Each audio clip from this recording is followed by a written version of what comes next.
Billahi min syururi anfusina wa min sayyiati a'malina may yahdihillahu fala mudhillalah wa may yudlilhu falan tajida lahu waliyyan mursyida.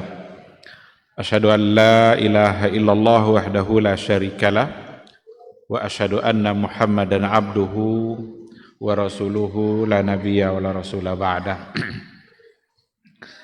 Ikhwati fillah, ma'asyiral hadirin wal hadirat, Bapak-bapak, ibu-ibu yang dimuliakan Allah, mari sama-sama kita kembali bersyukur dan memuji Allah Subhanahu wa taala. Alhamdulillah, pada maghrib yang penuh berkah ini kita kembali dimudahkan oleh Allah Subhanahu wa taala untuk melaksanakan tugas-tugas dan kewajiban agama kita. Mudah-mudahan ibadah maghrib yang sudah kita kerjakan secara berjamaah dicatat sebagai amal soleh dan diterima di sisi Allah Subhanahu wa taala. Dan alhamdulillah kita dimudahkan untuk duduk di majelis ilmu. Mudah-mudahan kita adalah orang-orang yang senantiasa sabar untuk duduk di majelis ilmu. Yakinlah bahwa majelis ilmu ini adalah sesuatu yang akan menggiring kita menuju kemuliaan di sisi Allah Subhanahu wa taala. Betapa mulianya orang-orang yang berada di majelis ilmu, betapa banyaknya fadilah dan keutamaan keberadaan di majelis ilmu. Kita mendapatkan doa-doa Allah sallallahu alaihi wasallam, Allahumma salli ala Muhammad wa ala ali Muhammad. Mudah-mudahan kita senantiasa taat dan mencintainya, mencintai sunnah-sunnahnya, dan meninggalkan apa yang telah beliau larang. Mudah-mudahan itu semua nanti bisa menjadi saksi yang akan memudahkan kita di akhirat kelak. Semua kita mudah-mudahan pantas untuk mendapatkan syafaat dan pertolongan dari Rasulullah sallallahu alaihi wasallam. Amin amin ya rabbal alamin. Ikhwati fillah, ma'asyiral hadirin wal hadirat, rahimani Allah wa iyyakum. Kembali pada malam hari ini kita akan melanjutkan kajian yang berkaitan dengan masalah-masalah kontemporer dalam permasalahan zakat. Persoalan di sini adalah al-mas'alatul asyirah, masalah yang ke-10. Judulnya sangat singkat sekali, al-kasad. Al-kasad itu artinya adalah rugi atau tekor. Bagaimana kalau seandainya seseorang dalam perdagangannya ternyata rugi? Apakah kerugian itu nanti membuat dia juga akan dibebankan untuk membayar zakat atau tidak? Ini sedikit agak berbeda permasalahannya dengan yang sudah pernah kita sampaikan sebelumnya, terkait dengan ketika seseorang itu mengalami kerugian dari waktu yang sebelumnya. Umpamanya dia selalu saja mendapatkan keuntungan semakin banyak, tapi ada 1 tahun berikutnya ternyata dia mengalami kerugian dalam arti tidak seperti yang sebelumnya. Kalau yang sebelumnya itu selalu mendapatkan keuntungan, sekarang masih ada untung juga, tapi rugi dibandingkan dengan tahun yang sebelumnya. Tapi tetap saja dia dalam keadaan untung. Maka dulu sudah pernah kita sampaikan untuk hal yang seperti itu tetap dia menghitung hartanya seandainya di batas nisab dan sampai haulnya, maka berarti dia adalah diharuskan untuk mengeluarkan zakatnya. Kalau ada orang umpamanya modalnya 100 juta, tahun pertama untung, jadilah dia 120 juta. Kedua untung lagi, jadilah dia 150 juta. Ketiga untung lagi, jadi 200 juta.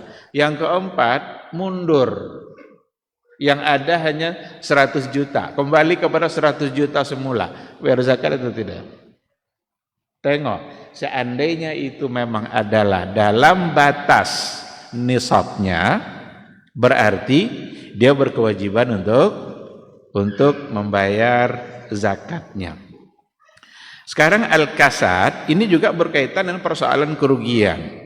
Salah satu contoh yang disebutkan di sini yang akan membedakannya nanti dengan yang lain, seandainya dia dalam perdagangannya itu memperdagangkan satu barang dengan modal tertentu, ternyata barang tersebut di pasar harganya turun.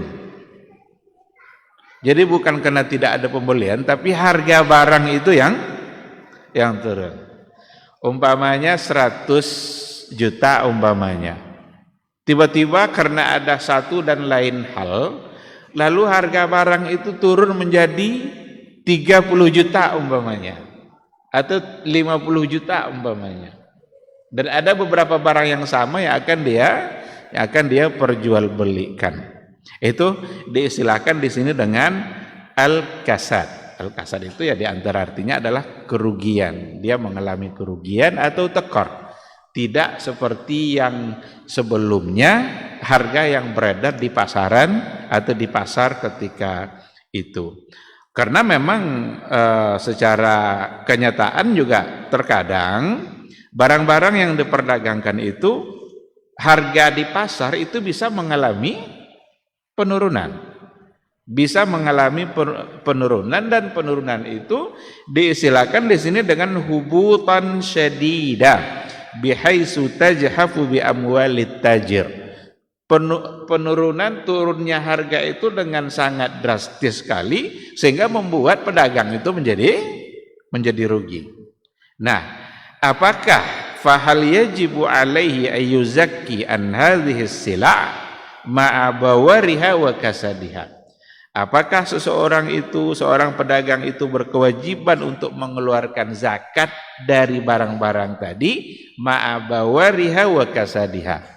Sementara dia mengalami kerugian. Wa hadza mimma ikhtalafa fihi ahlul ilmi. Dalam persoalan ini ahlul ilmi berbeda pandangan. Ada dua pandangan di sini. Al-qaulul awwal, pandangan yang pertama mengatakan itu datang dari al-jumhuru minal ahnafi wasyafi'iyah wal hanabilah. Itu mayoritas dari ulama-ulama dalam mazhab Hanafi, dalam mazhab Syafi'i, dan dalam mazhab Hambali. Mayoritas mereka mengatakan innahu tajibuz zakatu fi urudut tijarah hatta ma'a kasadiha. Wajib ia untuk mengeluarkan zakat pada barang perdagangannya tadi hatta ma'a kasadiha, meskipun dia mengalami kerugian. Itu kata jumhur. Fayuqawwimuha biqimatiha walau kanat kasidah. Maka seorang pedagang tadi harus menghitungnya berapa jumlah yang ada pada saat itu, seandainya memang itu adalah sampai pada batas nisab, berarti dia berkewajiban untuk mengeluarkan zakatnya. Walau kanat fasidah, meskipun dia mengalami kerugian. Itu yang pertama. Sedangkan yang kedua, al-qaulul tsani, itu qaulul malikiyah. Pendapat yang kedua datang dari ulama dalam mazhab Maliki, mengatakan inna sila'a idza kasadat kasadan fahishan yajhafu bimalit tajir fala zakata alaihi fiha. Jadi kata kelompok yang kedua ini, sesungguhnya barang perdagangan itu, barang perniagaan itu iza kasadat kasadan fahishan, apabila dia mengalami kerugiannya itu sangat jauh ke bawah, yajhafu bimalit tajir, yang mana kekurangan harga tadi membuat seorang pedagang mengalami kerugian, fala zakata alaihi fiha, maka dia tidak berkewajiban untuk mengeluarkan zakatnya. Li'annaha laysat urudu tijarah, karena sesungguhnya itu bukanlah seperti perdagangan yang mana seorang pedagang mendapatkan keuntungan kama yarbahu baqiyatut tujar, sebagaimana keuntungan yang didapatkan oleh pedagang-pedagang pedagang-pedagang yang lain. Ini ada dua pandangan, tapi untuk pandangan yang kedua ini perlu dipahami dulu. Ada sedikit berbeda kenapa dia mengatakan tidak ada zakat. Kapan saatnya tidak ada zakat itu? Karena penulis buku ini malah wal aqrabu, kata beliau, wal aqrabu, yang paling mendekati kepada kebenaran dalam masalah ini, wallahu alam, anna sila al-kasidah la zakata fiha bisyartain. La zakata fiha bisyartain. Artinya pandangan ulama yang kedua ini dapat diterima, bahkan itu yang lebih mendekati pada kebenaran, kalau seandainya padanya ada dua syarat. Apa syaratnya? Yang pertama katanya, benar-benar dia mengalami kerugian. Kerugian yang nyata. Karena istilah rugi itu juga asumsi orang bermacam-macam. Kalau rugi bagi kontraktor, kalau tidak sampai 5 miliar rugi katanya. Padahal untung 2 miliar. Dia rugi proyek kalinya untung sebenarnya. Tapi bagi dia itu rugi. Tapi benar-benar rugi, dan ruginya itu sangat rugi. Yang kedua, an la yanwi tajirul mutajara biha wa innama yahtafizu biha. Yang ketika barang turun tadi, dia merubah niatnya untuk tidak memperjualbelikan barang itu lagi dan menyimpannya. Apa yang paling tepat kalau dibuat contoh itu ya? Yang mengalami penurunan harga gitu. Pokoknya di pasar harga tidak seperti itu lagi. Barangkali karena satu dan lain hal ada resesi ekonomi, kemudian barang itu di pasar harganya berkurang, sangat berkurang. Sementara dia barang dagangannya itu. Nah sekarang ketika barang itu berkurang harganya dan jauh sekali kurangnya di pasar, harga pasarnya, kemudian dia hentikan perniagaannya itu, tidak lagi dia melanjutkan aktivitas jual belinya, dihentikannya. Lihini irtifa'i qimatiha fis suq, untuk menunggu satu saat nanti siapa tahu akan naik atau akan normal kembali. Yang begini ini itu memang dapat untuk ini yang dimaksud oleh yang kedua tadi itu. Berarti dia tidak menghitung sebagai barang zakat yang harus dikeluarkan zakatnya, karena dia menghentikan aktivitas jual belinya. Paham enggak kira-kira maksudnya itu? Anggap aja ini sebagai contoh, umpamanya mobil. Ada seseorang yang punya mobil, jualan mobil, showroom, dealer, ada banyak mobil di situ. Yang harga awalnya umpamanya 200 juta atau lebih. Anggap aja 200 juta.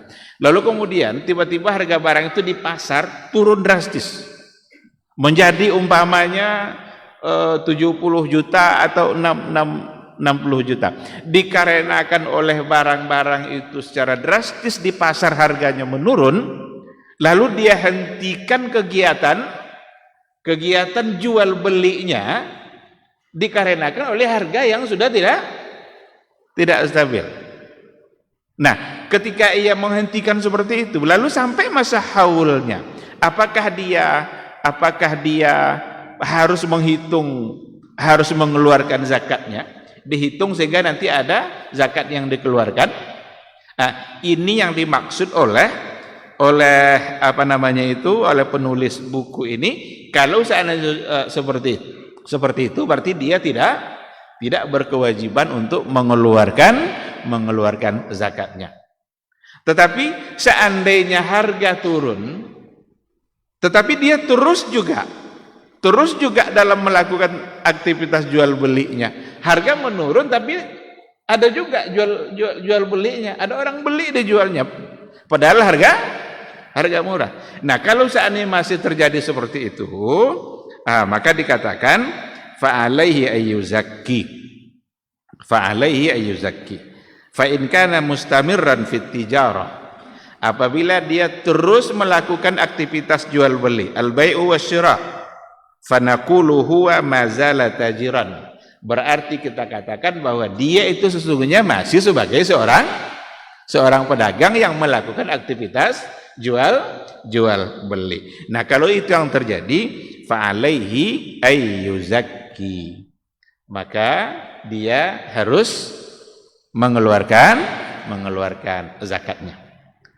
Nah, jadi ada dua syarat agar dia tidak lagi menghitung zakatnya. Yang pertama, benar-benar dia mengalami kerugian, dan yang kedua, aktivitas dagangnya dia hentikan untuk kemudian dia simpan saja dulu barang itu, dan nanti dia menunggu apabila harga sudah normal dia akan kembali untuk menjualnya. Oleh karena itu, dalam hal ini ada yang dibahas oleh para ulama tentang berubahnya niat seseorang, berubahnya niat seorang pedagang dari niat berdagang berubah kepada niat yang lain. Perubahan niat tadi itu, apakah membuat dia tidak mengeluarkan zakatnya atau tidak? Contohnya yang disebutkan di sini, apabila seorang pedagang merubah niatnya min niyatit tijarah ila niyatin ukhra, apabila seorang pedagang itu merubah niatnya dari niat untuk diperjualbelikan berubah kepada niat yang lain. Apa contoh niat yang lain? Niyatil isti'mal, dengan niat untuk digunakan. Fala zakata alaihi fi urudit tijarah inda jumhuril fuqaha, maka tidak ada kewajiban baginya untuk mengeluarkan zakat ketika dia sudah merubah niatnya inda jumhuril fuqaha, menurut mayoritas ulama fikih. Contoh, lau anna syakhsan istara aqarat yuridu ayyutajira biha, apabila seseorang membeli rumah, properti, dia beli rumah dengan niat untuk dijual kembali. Kalau dia beli kemudian dengan niat untuk dijual, ini yang dulu kita katakan amaliyatut tijarah, berarti ada aktivitas jual beli. Berarti itu rumah sudah bisa disebut sebagai urudut tijarah, karena ada di antara barang yang didapat bukan dengan cara dibeli. Apa contohnya? Warisan. Ada warisan orang tuanya dalam bentuk mobil, berarti dia dapat bukan dengan cara membeli. Sekarang mobil yang dapat dari warisan ini dijualnya, ada enggak zakat perdagangan di situ? Tidak ada, karena dia mendapatkannya tidak dengan cara membeli, tetapi dengan warisan kemudian dia jual. Boleh enggak dia jual warisan itu? Boleh saja, itu memang hak dia. Dia sudah boleh bertasarruf, bertindak sesuai dengan yang dia inginkan. Nah, sekarang dia membeli rumah dengan niat untuk diperdagangkan, berarti ini urudut tijarah.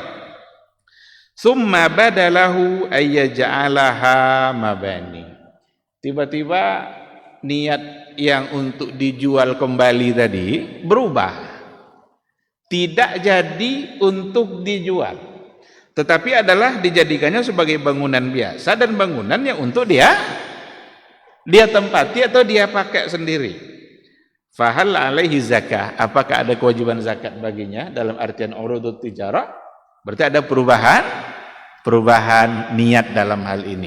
Nah, kalau seandainya ada terjadi perubahan niat seperti itu, berarti dia tidak lagi dikenakan kepada zakat urudut tijarah, karena rumah itu tidak lagi untuk diperjualbelikan, tetapi untuk digunakan. Tapi kalau sudah niat pertama itu sudah sampai haul, berarti itu dihitung sebagai urudut tijarah. Umpama dia beli satu bangunan rumah, satu rumah udah jadi, sekarang dia perjualbelikan, itu sudah menjadi urudut tijarah. Seandainya sampai masa haulnya, berarti itu akan harus dikeluarkan zakatnya. Nah, tahun kedua berubah niatnya. Berubah niat dalam artian tidak lagi untuk dijual. Dan nanti akan setelah ini itu judulnya zakatul aradi, zakat lahan, zakat tanah. Nah, di sini dibahas lebih awal tentang berubahnya niat itu. Seandainya ada orang memang tujuan awalnya adalah untuk diperjualbelikan, tapi ternyata berubah niatnya tidak lagi untuk diperjualbelikan, tetapi untuk dipakai sendiri. Nah, perubahan niat dari investasi jual beli dalam untuk jual beli berubah kepada penggunaan secara pribadi, maka membuat dia tidak mengeluarkan zakatnya. Ada lagi yang diberikan contoh, seandainya ada orang membeli satu bangunan, katakanlah umpamanya ruko untuk dijual kembali, tapi ternyata berubah niatnya, tidak diperjualbelikan tapi disewakan. Apakah disewakan ini nanti ada keluar zakatnya atau tidak? Sewa tentu tidak sama lagi dengan jual beli. Uang yang didapat dari hasil sewa tadi itu, maka dia menunggu sampai masa haulnya. Apabila haulnya sampai, berarti dia mengeluarkan zakatnya jika memang harganya atau uang yang ada itu sampai sejumlah nisab. Dan ruko itu kalau sampai 10 umpamanya, 10 ruko. Itu kalau satu ruko 30 juta, berarti 300 juta. Seandainya dia sewakan seperti itu, 300 juta adalah angka di mana jauh melebihi nisab. Apabila sampai haulnya, maka dia berkewajiban untuk mengeluarkan zakat uang, tidak lagi dari zakat perdagangan, karena dia merubah niatnya dari memperjualbelikan berubah niatnya kepada sewa atau ijarah. Maka zakatnya dihitung nanti ketika memang sampai haul dan nisabnya. Itu yang berkaitan dengan al-kasab. Sekarang masalah yang ke-11 itu zakatul aradi. Adakah zakat tanah?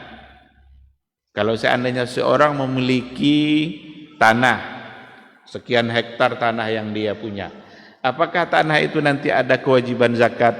Di sini dibedakan oleh para ulama tentang keadaan tanah yang dimiliki itu tujuannya untuk apa. Di sini ada 3 keadaan. Yang pertama sekali, ayyakunal gharadu min tamallukiha al-mutajara biha bi ayyashtariya aradi wa yanwi bai'aha bi si'rin a'la min si'r syira'. Jadi yang pertama, keadaannya adalah seseorang yang memiliki tanah itu, lahan itu memang tujuannya adalah untuk mutajarah. Mutajarah berarti tujuannya adalah untuk mendapatkan keuntungan dengan cara jual beli. Seperti seseorang yang membeli lahan, membeli tanah, wa yanwi bai'aha bi si'rin a'la. Kemudian dia niatkan untuk menjualnya dengan harga yang lebih tinggi min si'r syira', lebih tinggi daripada harga beli. Tentu iya kan? Orang kalau membeli tentu harga jualnya nanti akan lebih mahal, karena itu cara dia untuk mendapatkan keuntungan. Fahazil aradi, ini dia. Fahazil aradi tajibu fiha zakatu kulla sanah. Lahan seperti itu, tanah yang dimiliki seperti tadi itu, yajibu fiha zakah, wajib padanya untuk dikeluarkan zakatnya kulla sanah, pada setiap tahun. Dia punya tanah kaplingan, ada 1 hektar, dikapling-kaplinglah tanah itu, 10 kali 20, 10 kali 30, dapat sekian kapling. Sekarang dia mulai untuk memperjualbelikan, dia beli tanah itu kemudian untuk diperjualbelikan kembali. Berarti tanah ini disebut sebagai urudut tijarah. Ini adalah barang dagangan yang memang dipersiapkan untuk diperjualbelikan. Berarti dia nanti 1 tahun berikutnya dia hitung berapa yang sudah terjual, berapa yang tersisa, maka dikeluarkan zakatnya. Katakanlah umpamanya ada 10 kapling, sekarang sudah terjual 3, dapatlah dia uang sekian ratus juta dari 3 kapling yang sudah terjual. Itu bersama dengan sisa yang 7 kapling yang belum terjual, karena itu akan dia perjualbelikan lagi. Maka dia harus mengeluarkannya, dan dikeluarkan kalau perdagangan berarti adalah 2,5%. Kalau dari 1 miliar berarti berapa 2,5-nya? 25 juta. Kalau 2,5. Kalau 100 juta berarti 2.500.000. Nah, tahun berikutnya kan tinggal 7 kapling nih. Tidak mungkin dihitung lagi 10 kan, karena 10 sudah terjual. Berarti yang dia hitung adalah sebanyak 7 kapling. Untuk dia perjualbelikan kembali selama 1 tahun itu. 1 tahun berikutnya dia harus mengeluarkan lagi berapa untung yang dia dapat bersamaan dengan modal yang masih tersisa. Nah, ini untuk keadaan yang pertama. Jadi tanah, lahan yang memang dimiliki dengan tujuan al-mutajarah, dengan tujuan untuk diperjualbelikan. Ini jadi kata kunci nih, dengan tujuan untuk diperjualbelikan.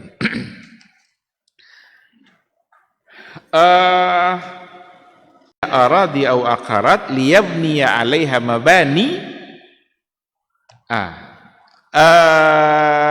yu'jiruha.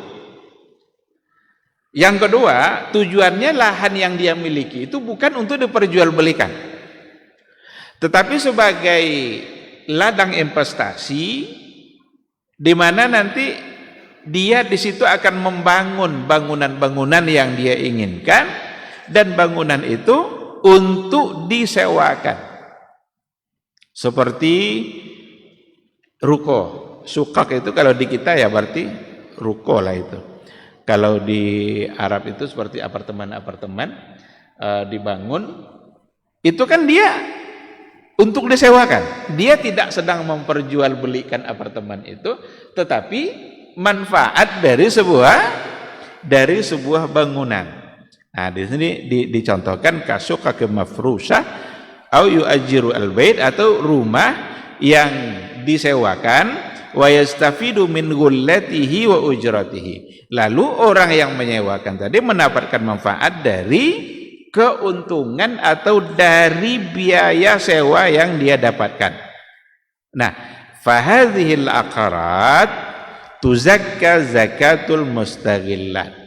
Maka bangunan-bangunan yang seperti tadi, dan untuk tanahnya tadi itu, ya untuk tanahnya tadi bersama bangunannya, wal mustaghillatu la zakata fi ainiha. Bangunan-bangunan yang dijadikan untuk sewaan seperti itu la zakata fi ainiha, tidak ada zakat pada bendanya, pada bangunannya itu tidak ada zakatnya, karena itu bukanlah untuk diperjualbelikan.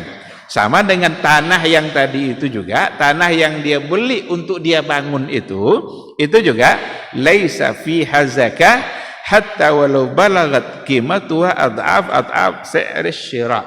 Meskipun harga tanah itu sudah berubah berkali lipat dari harga beli. Kan kalau seandainya ada lahan yang dibeli lalu dibangun di situ bangunan villa kah atau ruko kah, apartemen kah, tentu saja harga tanah sudah menjadi sangat mahal. Tetapi karena itu bentuk dari mustaghillat, dulu sudah pernah kita bahas, mustaghillat itu ada sesuatu yang digunakan untuk usaha yang menghasilkan, tetapi barang itu bukan untuk diperjualbelikan. Cuma dari barang itu dia menghasilkan sesuatu. Dari bangunan itu dia menghasilkan sewaan. Nah, maka nggak ada zakat pada ainnya, pada materinya itu tidak ada kewajiban zakat. Wa innama yuzakki al-ghullah wa hiya al-ujratul mustahiqqah lahu min tilkal aqarat. Zakatnya hanya diambil nanti dari ghullah. Ghullah itu keuntungan yang dia dapatkan, wahiyya al-ujratul mustahiqqah. Berapa sewaan yang dihasilkan, yang dia dapatkan dari apa yang dia miliki tadi itu. Berapa yang dia mendapatkan sewaan dari sekian banyak ruko itu. Umpamanya dia mendapatkan 1 miliar atau mendapatkan 500 juta. Maka yang didapatkan itulah nanti yang akan dia keluarkan zakatnya, tetapi nanti tentu saja disesuaikan dengan syarat dan ketentuannya. Dia tidak mesti membayarnya nanti setiap kali dia mendapatkan sewa langsung bayar.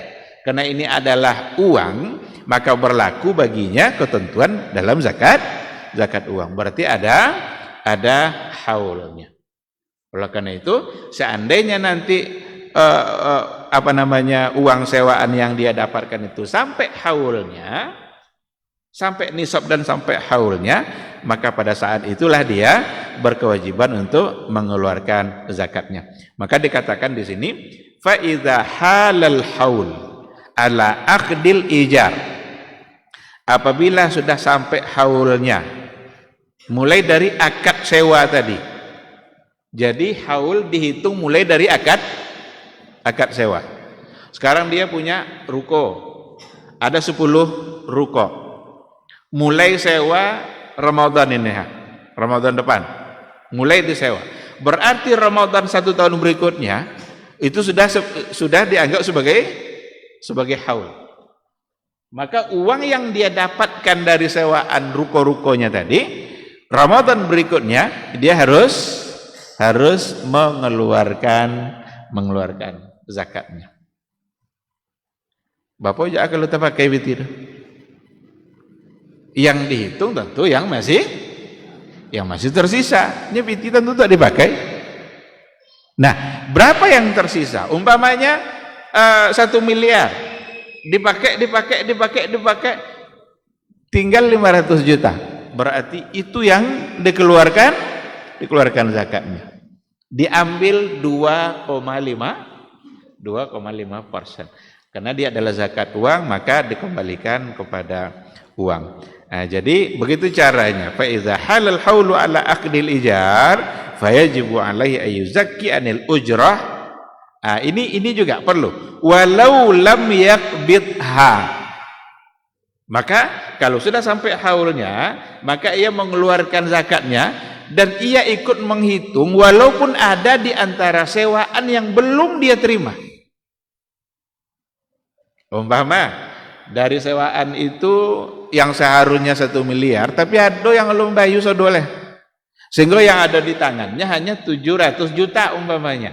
Ada sekian ratus juta yang masih belum dibayar orang itu. Sekarang yang belum dibayar itu dihitung tidak pada saat sampai haul tadi.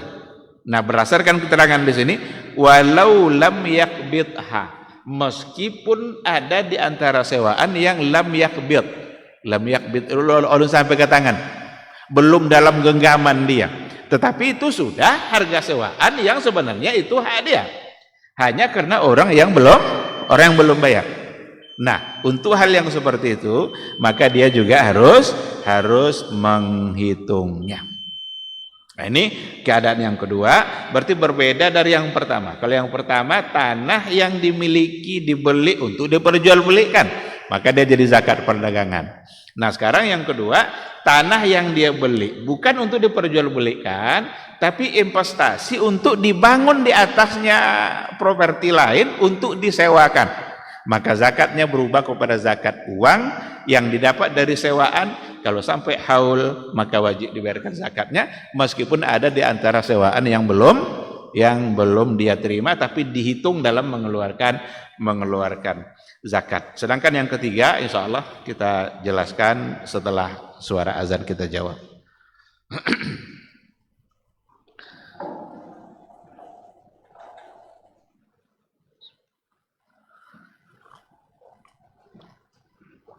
أكبر الله أكبر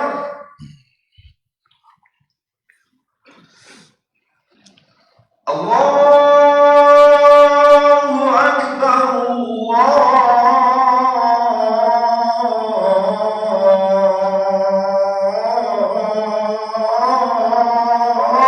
الله أكبر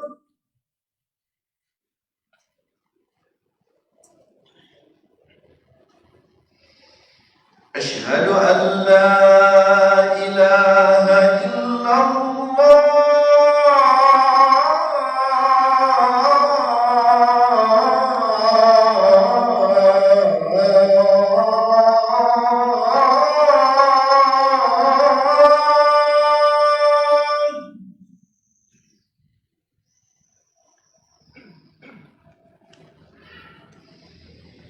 أشهد أن لا إله إلا الله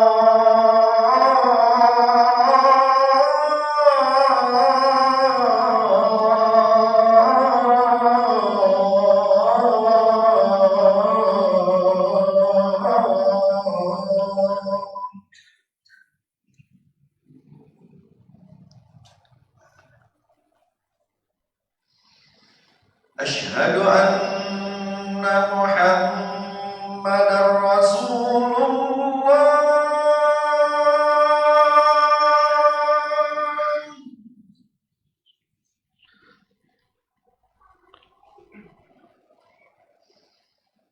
أشهد أن محمدا رسول الله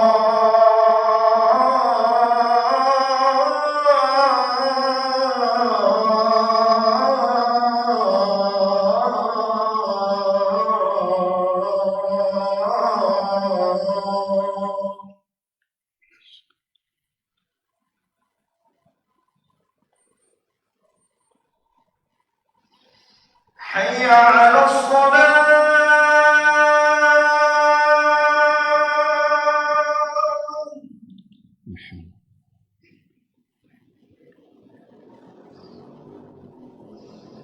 حي على الصلاة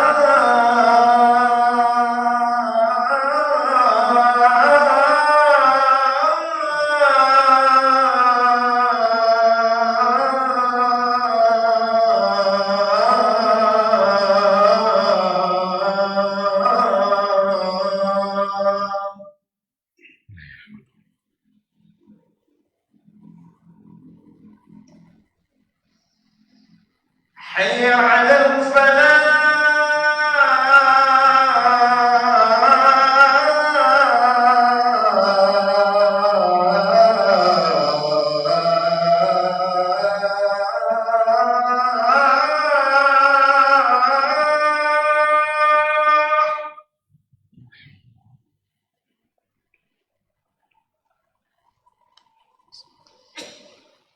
حي على الفلاح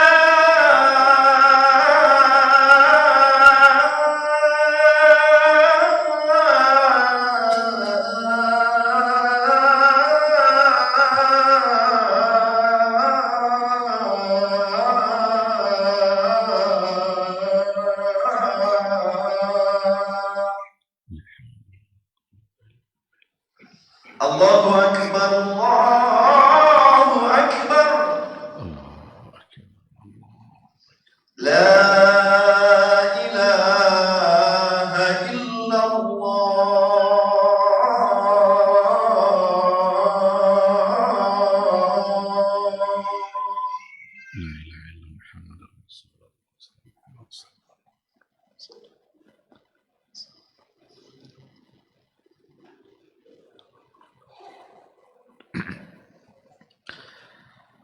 Bismillahirrahmanirrahim. Alhamdulillah. Wassalatu wassalamu ala Rasulillah wa ala alihi wa sahbihi wa mawala.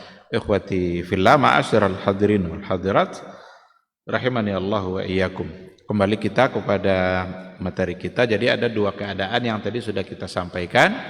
Yang pertama, kepemilikan tanah yang dari awal dibeli yang memang tujuannya adalah untuk diperjualbelikan. Berarti zakat urudut tijarah, zakat perniagaan. tanah, modalnya, dan berapa untungnya, maka dikeluarkan zakatnya setiap tahun. Sedangkan yang kedua, kepemilikannya bukan untuk dijual tanah itu kembali, tapi untuk diinvestasikan dalam bentuk lain. Dibangun ruko, dibangun villa, dan lain sebagainya untuk disewakan.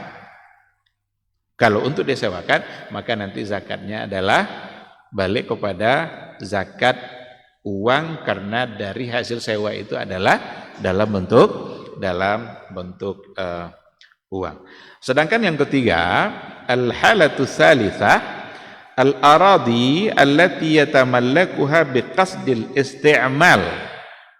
Lahan-lahan atau tanah yang dimiliki biqasdil isti'mal, dengan tujuan untuk digunakan. Berarti tidak untuk diperjualbelikan, juga bukan untuk investasi. Fala yanwi bai'aha walal istismaru fiha. Dia tidak berniat untuk memperjualbelikan dan juga bukan untuk investasinya. Seperti yashtari ardan liyabni 'alaiha maskanan. Dia membeli tanah, membeli lahan supaya dia bangun di atas lahan itu maskan, tempat tinggalnya sendiri. Au liyaj'alaha istirahah lahu wa li abna'i, atau dia jadikan itu tempat istirahat dia dan anak-anaknya. Mungkin pas musim libur nanti dia mau berlibur ke sana, dibuatnya tempat di mana dia akan bersama anak-anaknya nanti akan beristirahat di sana. Maka fahadhihi la zakata fiha. Maka yang begini nih, la zakata fiha, maka tidak ada kewajiban zakat padanya, wala fi natajiha, dan juga tidak ada kewajiban zakat pada apa yang dibangun di atasnya, karena tujuannya bukan untuk mendapatkan keuntungan, bukan untuk menghasilkan, hanya untuk penggunaan pribadi. Artinya dia tidak mendapatkan apa-apa. Jadi memang dalam Islam ini yang ada zakat itu adalah sesuatu yang memang berputar dan menghasilkan. Menghasilkan dalam artian berkembang. Apa dalilnya oleh mereka? Dalilnya adalah hadis Rasulullah sallallahu alaihi wasallam, "Laisa 'alal muslimi fi 'abdihi wa farasihi shadaqah." Tidak ada kewajiban zakat bagi seorang muslim itu pada hamba yang dia miliki dan juga pada kuda yang dia miliki. Pada hamba, pada kuda, karena hamba dan kuda adalah untuk pemakaian sendiri. Maka mobil yang kita punya ada zakatnya enggak? Tidak, karena kita beli adalah untuk kita gunakan sendiri. Tapi ada pajaknya enggak? Ada kan? Tapi zakat tidak. Maka zakat itu sesuatu yang memang untuk kita gunakan secara sendiri, tidak menghasilkan, maka tidak ada zakat. Lebih ringan sebenarnya zakat daripada pajak. Pajak semuanya. Tanah apapun bentuknya, rumah yang kita pakai apapun bentuknya, kendaraan yang kita miliki wajib bayar pajak. Tapi tak selesai juga masalah kemiskinan.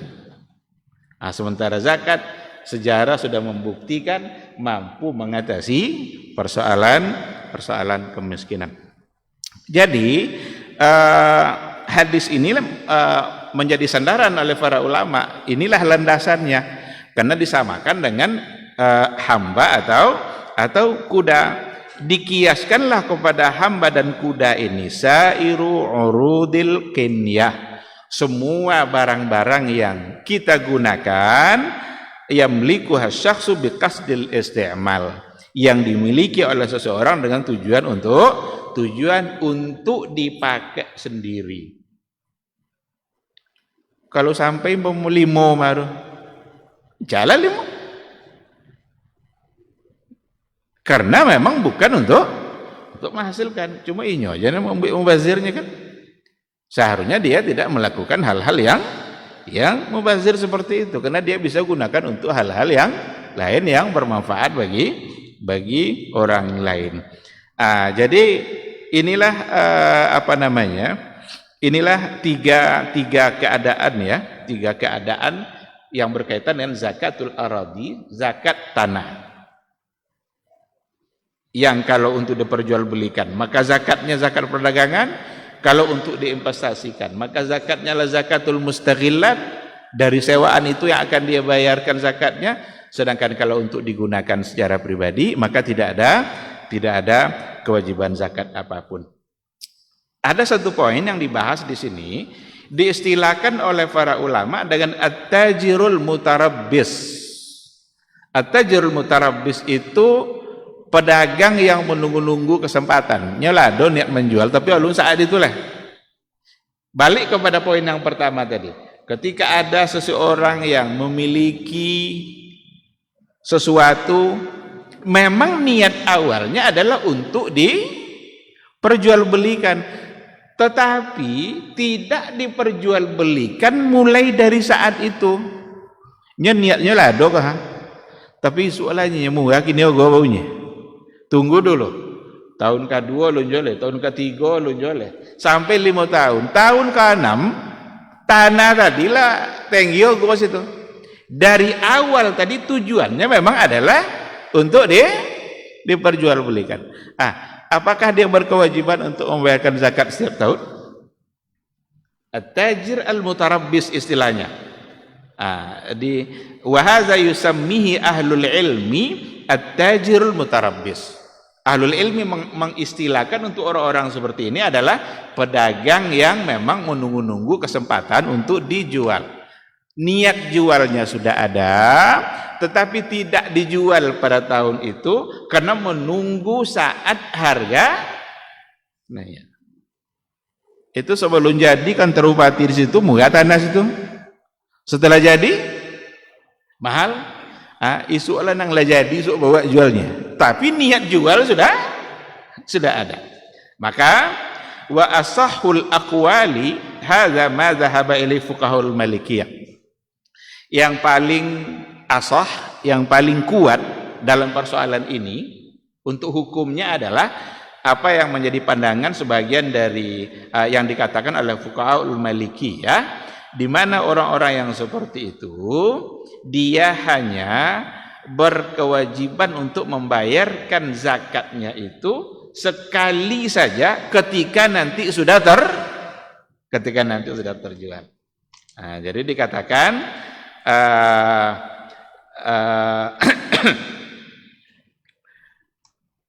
amma syakhsul ladzi yaddakhirul aqar li fatratin tawilah tazidu 'ala sanah fa hadza yuzakihi marratan wahidah inda bai'ihi lidzalikal aqar.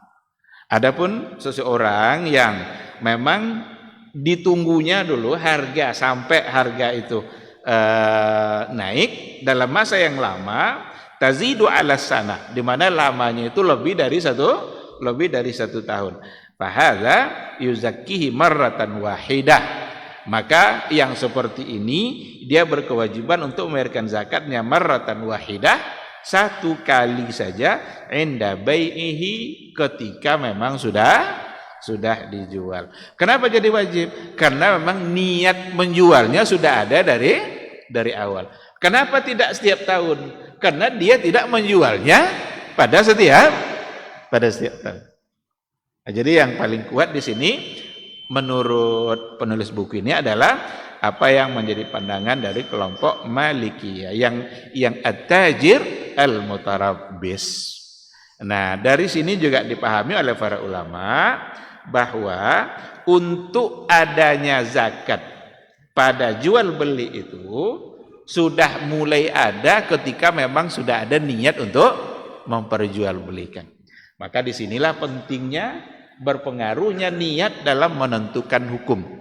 Kalau memang sudah ada niat untuk memperjualbelikan, berarti di situ sudah perlu diingat, sudah mulai ada kewajiban zakat. Cuma kalau seandainya memang hanya baru ada niat dan dijualnya menunggu nanti waktu kalau harganya sudah naik, berarti zakatnya hanya sekali. Tapi ketika sudah ada niat untuk menjual dan memang diperjualbelikan langsung, maka pada saat itu sudah bisa disebut sebagai urudu at-tijarah. Wallahu subhanahu wa ta'ala alam. Jadi saya kira mudah untuk kita pahami ya, dari 3 keadaan tanah tadi Tengok saja, pahami saja kira-kira tanah yang kita punya masuk kepada bagian yang mana. Kalau memang untuk kita miliki, berarti tidak ada zakat, karena hanya untuk kita. Tapi kalau memang itu untuk diperjualbelikan, karena banyak orang sekarang dengan